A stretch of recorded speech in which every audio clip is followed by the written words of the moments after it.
শান্ত হও দাদাবাবু, তুমি শান্ত হও। আমার বুঝি তুমি স্বপ্ন দেখেছো? হ্যাঁ, স্বপ্নই তো, বারবার সেই একই স্বপ্ন আবার যে চোখের সামনে ভেসে ওঠে রামুদা। কেন কেন এমন হয় রামুদা? ওই স্বপ্নই তো আবার যে বারবার ঘুম ভাঙিয়ে দেয়।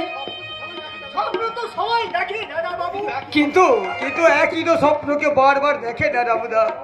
যেদিন আমার বাবা মোটর অ্যাক্সিডেন্টে মারা গেলেন, সেই প্রথম রাতে আমি তো ওই ভয়ঙ্কর স্বপ্নটা দেখেছিলাম।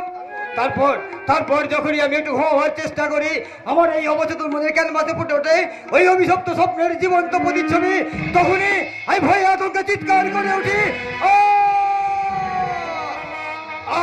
আর তোমরা ভাবো আমি বোধহয় পাগল হয়ে যাবো। ভালো, খুব ভালো। মামা, পাগল হলে চিন্তা কিভাবে পারলো? আমি যখন বেঁচে আছি তখন শহরের ভালো ভালো ডাক্তার দেখিয়ে আমি তোকে আবার সুস্থ করে তুলবো। কিন্তু আমি তো সম্পূর্ণ সুস্থ মামা। আমিও তো তাই বলি রে বাবা, আমিও তো তাই বলি, কিন্তু পাড়া প্রতিবেশী থেকে শুরু করে এমনকি বাড়ির চাকরটা পর্যন্ত বলে বেড়াচ্ছে বাবা তুই নাকি একেবারে পাগল হয়ে গেছিস।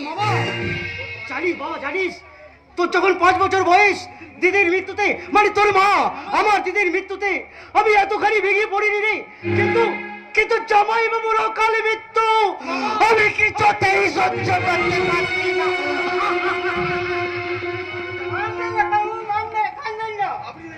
আপনি যদি এইভাবে ভেঙে পড়েন তাহলে দাদা বাবুকে সান্ত্বনা দেবে কে? আমরা সবাই সান্ত্বনা প্রলেপ দিয়ে পল্লবকে আবার সুস্থ করে তুলবো রামুদা। মিলন তুই পল্লব মাই ফ্রেন্ড, তোর এভাবে ভেঙে পড়া চলবে না, তোকে তাড়াতাড়ি সুস্থ হতে হবে, তোকে যে আবার আগের মতো স্বাভাবিক হতে হবে। খুব ভালো কথা বলেছো মিলন বাবা, একদম ভালো কথা বলেছো। নাইলে এত বড় কারবার দেখাশোনা করবে কে? আমি বুড়ো মানুষ, এত বড় বিজনেস চালাবার মতো মাথা কি আর আমার আছে? হ্যাঁ, আপনি ভালো ডাক্তার দেখিয়ে পল্লবের প্রপার ট্রিটমেন্টের ব্যবস্থা করুন। একদম, আমার তো অন্য কোনো ট্রিটমেন্টের প্রয়োজন নাই রে মিলন। শুধু যদি ওই অভিশপ্ত স্বপ্নটা যদি আমাকে বারবার দেখা না দেয় তাহলে। স্বপ্ন? হ্যাঁ স্বপ্ন, দাদা বাবু প্রায় রাতেই স্বপ্ন দেখে। রামুদা, আগে একটা লোকাবলীর মাঝে পড়ে আত্মনাথ করতে, আর সেই দৃশ্যটাকেই দাদা বাবু চিৎকার করে ওঠে। সেই ভয়ঙ্কর দৃশ্যটা তোকে যে আমি বলে বুঝাতে পারবো না রে মিলন। ওই অসহায় লোকটা সর্বাঙ্গ দাও দাও করে জ্বলছে, সে বাঁচার জন্য আর্তনাদ করতে করতে সে আমার দিকে ছুটে আসছে। ও যে বিভূষণ, ওই লোকটাকে তুই চিনতে পেরেছিস? হ্যাঁ, চিনে কি লাভ বাবাজি, চিনে কি লাভ? বলি স্বপ্ন কি কখনো সত্যি হয় বাবা? সত্য না হলো সত্যের কিছু ইঙ্গিত দেয় মামা বাবু। বাবাজি, ওই আপনারা বোধ হয় জানেন না, ওই সরকারি সূত্র অনুযায়ী কাকা বাবুর মৃত্যুর রিপোর্ট ওই মোটর ইঞ্জিন বাস্ট হয়ে হলো এটা one type murder. Yes, murder. বলো কি বাবাজি? ওই মার্ডার না হলে ওই স্পটে পোড়া বারুদের গন্ধ পাওয়া যাবে কেন? কেনই বা এখানে ওখানে ছড়িয়ে থাকবে টাইম বোমার বেশ কিছু টুকরো অংশ। মিলন তুই সত্যি বলছে আমার বাবাকে মার্ডার করা হয়েছে?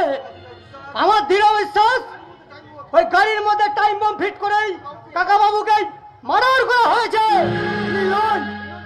মিলন দাদা বাবু, বেশ তো তুমি তাহলে তদন্ত করে আমার জামাই বাবুর হত্যাকারীকে ধরার চেষ্টা করো। নিশ্চয় করবো মামা বাবু, ওই যেমন করে হোক কাকা বাবুর হত্যাকারীকে খুঁজে বের করে তাকে আমি আয়না কাঠ করে তুলবো। প্রয়োজন হলো ওই ফাঁসিতে ঝোলা তো পিছু পা হবো না। মিলন খুব ভালো। ও মাথা কেন করছে, আমি যা সুযোগ হয়ে দাঁড়াতে পারছি না। রামুদা, এবার বোধ হয় আমি সত্যি সত্যি পাগল হয়ে যাব।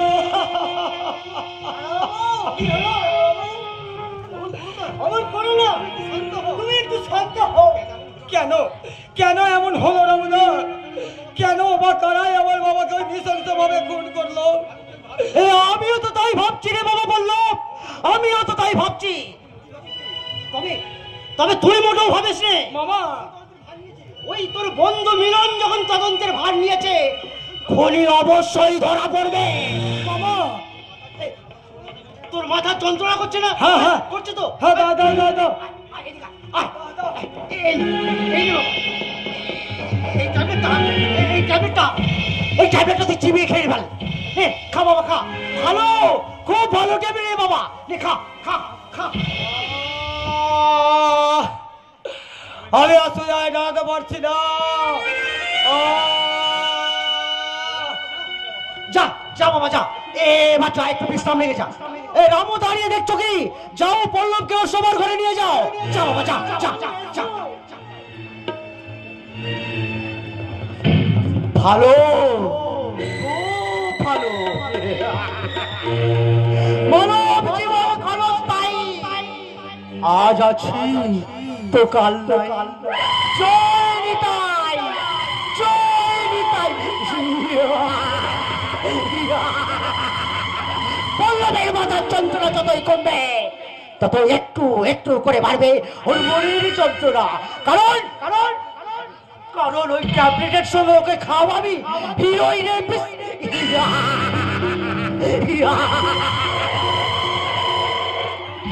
আরাম জ্বালা মিলনটা ঠিকই ধরেছে। ও কখন ধরতে পারবে না যে আমার জামাই বাবু অর্থাৎ প্রতাপ চৌধুরীর সমস্ত সম্পত্তি আত্মসাৎ করার জন্য ওই মোটর বাইকের মধ্যে বোমা ফিট করে ফিনিশ করে দিয়েছে এই মহেশ মল্লিক। ভালো, খুব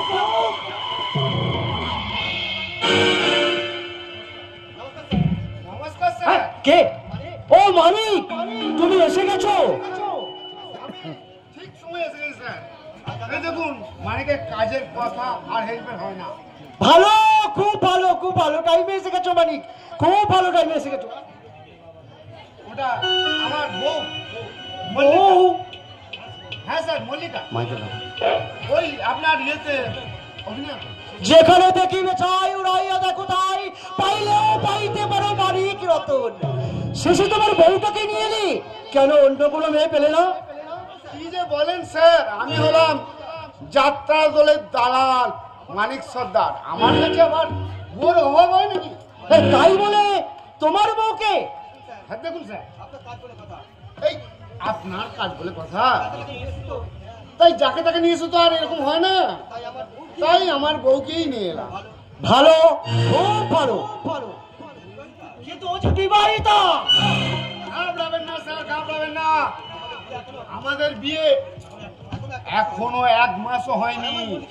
আর আমার মল্লিকা যা ফিগার, সিঁদুরটা শুধু একটুখানি মুছে একটুখানি সেজে ফিরে দাঁড়ালে ভাববেন সারা 1 বছর 16 বছর। এবার কাজের কথা বলুন স্যার, আপনার কোন নাটকে কিসের চরিত্রে আমাকে অভিনয় করতে হবে? হে মল্লিকা, এই সংসার নাটকে স্ত্রীর চরিত্রে তোমাকে অভিনয় করতে হবে। স্ত্রীর চরিত্রে অভিনয়। আর এই বাড়িটা হবে তোমার অভিনয়ের রঙ্গমঞ্চ। কথাটা ঠিক বুঝতে পারলাম না। বেশ বেশ, আমি বুঝিয়ে বলছি শোনো। তোমার বউ মল্লিকা আমার ভাগ্নে পল্লবের বউ সঙ্গে বিয়ে দিতে চাই। কি বললেন? বলেন কি স্যার, আমার বোন আবার? হ্যাঁ, আবার বিয়ে। কিন্তু বিয়েটা হবে সম্পূর্ণ নকল। হ্যাঁ, নকল। ঘাবড়াবার কিছু নেই, ঘাবড়াবার কিছু নেই। এর জন্য তোমার স্ত্রীকে আমি এমনি খাটাবো না। এর জন্য তোমার স্ত্রীকে আমি প্রতিদিন 500, না না না না 500 না। আমি তোমাকে প্রতিদিন 2000 টাকা করে মাইনে দেবো। হ্যাঁ, 2000 টাকা। আমি রাজি স্যার, আমি রাজি। 6 মাস কেন, আপনি আমার বউকে 1 বছর বলো কি মানে? আমি আমার বউকে একদিন ছাড়া থাকতে পারি না। তুমি তোমার বউটাকে আমার কাছে 1 বছর রাখবে বলি তোমার কষ্ট হবে না তো? আমি হলাম মানিক সর্দার, যাত্রা দলের একমাত্র দালাল। তাই আমার কাছে টাকা আর বউ দুটোই সমান। কি গো মল্লিকা, তুমি রাজি তো? আরে রাজি হব না মানে? এমন সুযোগ কি আর হাত ছাড়া করাই যায় নাকি বলো তো? ভালো, খুব ভালো। আমার কথা মতো পল্লবের মন জয় করতে পারবে তো? আরে কি যে বলেন স্যার, আমি আবার পুরুষ মানুষের মন জয় করতে পারবো না। তাহলে দেখুন স্যার, আমি কিভাবে আপনার ভাগনার মন জয় করবো। আপনি ভালো, খুব ভালো, তাহলে শুরু করো। चाहो तुझे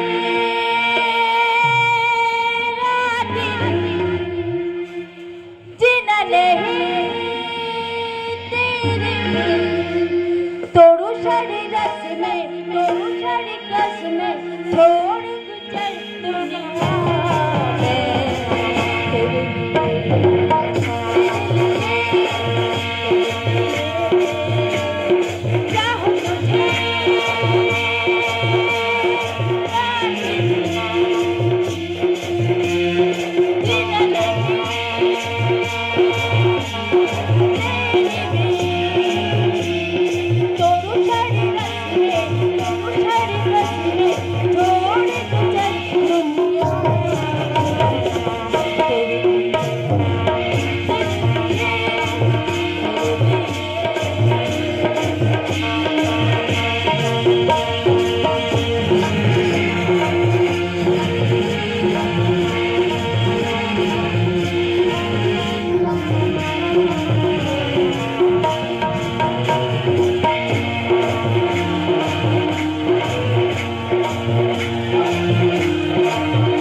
আমি বলিনি আমার মল্লিকা একবারে অলরাউন্ডার? তাহলে স্যার আমার অ্যাডভান্স ওটা কালকে সকালবেলায় আমার অফিস থেকে এসে নিয়েছো। আর একটা কথা, আগামী 7 দিনের মধ্যে বিয়েটা হবে। বিয়ের পর থেকে মল্লিকার পরিচয় হবে ও পিতৃমাতৃহীন অনাথিনী। ছোট থেকে ও মাস্তুলতা অর্থাৎ তোমার বাড়িতে মানুষ হয়েছে এবং তুমি ওর অভিভাবক সেজে এই বিয়েটা দিচ্ছ। আর বিয়েটা হবে ব্লু ডায়মন্ড লজে। অনেকটা কথা, এই কথাটা যেন ঘোরা করে কেউ জানতে না পারে। মানব জীবন ক্ষণস্থায়ী, আজ আছি তো কাল নাই। জয় নিতাই, জয় নিতাই।